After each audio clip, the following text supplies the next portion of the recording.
Egyptian police say at least 35 detained protesters have been killed while attempting to escape from a prison convoy, but the Muslim Brotherhood has alleged that their supporters were killed in cold blood and called for an international inquiry into the incident. There were conflicting reports of how Sunday's deaths occurred. The Egyptian Interior Ministry said the prisoners had taken an officer hostage and died after suffocating to death after police fired tear gas. 35 of the prisoners died of suffocation and crowding after tear gas was used to stop their escape, the ministry said. The men, believed to be supporters of deposed President Mohamed Morsi and his Muslim Brotherhood organization, were killed while being transferred to Abu Zaabal prison near Cairo in a convoy of about 600 detainees, sources told Al Jazeera. Al Jazeera was told another version of events by a source who said the prisoners staged a fight and then took a police officer hostage when the van pulled over. Other police then fired into the van,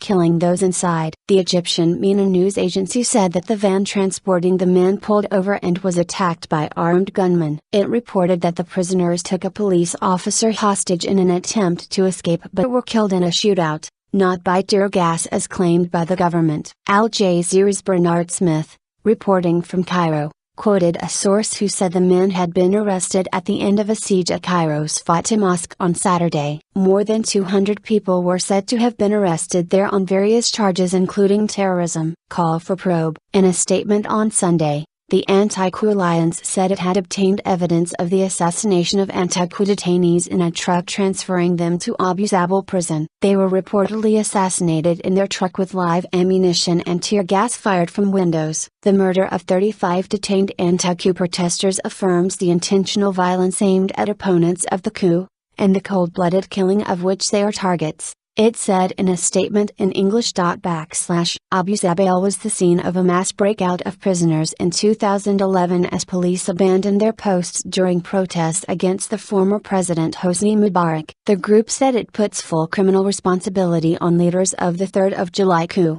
beginning with Abdel Fattah el-Sisi, Egypt's army chief, and Minister of Interior Muhammad Ibrahim Kamil. In the statement, the anti-coup alliance demanded an international investigation into this horrific crime, in addition to other crimes committed by leaders of the 3rd of July coup. General Sisi deposed Morsi on 3 July, saying that the army could not ignore the millions of protesters who had been demanding the resignation of Egypt's first democratically elected president. On Sunday, anti-coup protesters broke a military curfew to march through Cairo, as the latest violence added to the rising death toll in days of unrest. On Saturday alone, clashes between Morsi supporters and police killed 79 people, according to a government tally released on Sunday and carried by MENA, raising the death toll for 4 days of unrest across the country to over 800 people killed. About 70 police officers were killed in clashes with protesters or retaliatory attacks during the same period,